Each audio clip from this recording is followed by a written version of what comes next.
Imagine an empire larger than ancient Egypt and Mesopotamia combined, home to over 1 million people living in some of the most advanced cities of the ancient world. Now, imagine that this civilization has no palaces, no grand royal tombs, no triumphant statues of conquerors, and a language we cannot read. This is not fiction. This is the Indus Valley Civilization, and it is one of the greatest enigmas in human history. Our story begins around 2600 BCE in a vast river basin in modern-day Pakistan and India. Here, hundreds of settlements exploded into existence, centered on the magnificent metropolises of Mohenjo-Daro and Harappa. To walk their streets would be to walk into the future. The cities were laid out in perfect, cardinal-aligned grids. The buildings were constructed from standardized, fire-baked bricks, a level of quality unheard of for common housing elsewhere. But the true marvel was hidden beneath your feet. Nearly every house had its own private bathroom and was connected to a city-wide covered sewer system. This was sophisticated urban sanitation on a scale that would not be seen again for thousands of years, until the height of the Roman Empire. This was a civilization obsessed with order, engineering, and cleanliness. So, who was the genius behind it all? Who was the king, the pharaoh, the emperor who commanded this incredible uniformity? Archaeologists searched for the answer. In Egypt, they found the pyramids, monuments to god-kings. In Mesopotamia, they found victory steles, boasting of conquests. But in the Indus Valley, they found a void. There are no palaces. The largest buildings, like the Great Bath of Mohenjo-Daro, a feat of ancient waterproofing, appear to be public, communal structures for ritual or gathering. There are no royal graves overflowing with gold. The people were buried in simple graves with modest pottery. We have only one tantalizing, frustrating clue: a small, broken steatite statue of a robed and bearded man.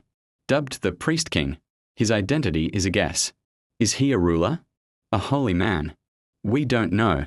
For a civilization of 1 million people, this is the only potential face of power we have ever found. The silence is deafening. It's made even more profound by the thousands of intricate seals they left behind, carved with animals and symbols from a script that remains completely undeciphered. They are speaking to us across 4,000 years, but we have lost the ability to listen. So, if not a king, then what? The clues point to a different kind of power. The standardization is the key. The weights and measures are identical across 1,000 kilometers.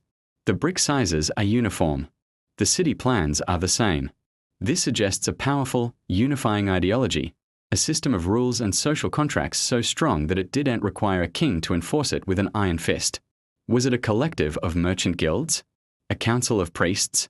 A society built not on the worship of a ruler, but on the shared values of order, trade, and community? And then, the final mystery, their disappearance. Around 1900 BCE, the cities began to decline. There are no layers of ash from a great war, no fields of skeletons from a massive invasion. This was not a violent end. This was a slow-motion collapse. The evidence points to nature itself. The mighty river systems that fed the civilization began to shift their course. The reliable monsoons that watered their crops grew erratic. The intricate trade networks that were their lifeblood fell apart. The people of the Indus did not fall in battle. They walked away. They adapted, migrated east into India, and their traditions dissolved and merged into the new cultures that would arise there. Their great cities were left to the wind and the sand, their story forgotten for nearly 4 millennia. The Indus Valley Civilization is a ghost in our history. It challenges our every assumption about what it takes to build a society.